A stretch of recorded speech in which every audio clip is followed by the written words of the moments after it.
Niyə yalandan oruc olduğumuzu dedik.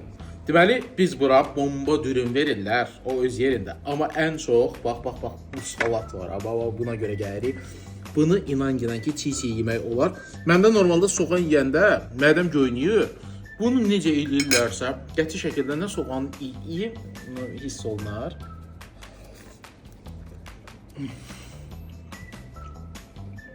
Mən sırf bu məkandan sonra Adana və Urfanı sevməyə başlamışam. Başa düşmüşəm ki, Adana, Urfa əslində o mallati ilə rezin kimi olan kebab deyil də. Kuzu quyruğu ilə möhtəşəm dadı var. Necədir? Məkan düzdür, biraz salaş yerdir, amma gördüyünüz kimi yeməklərin dadı möhtəşəmdir də.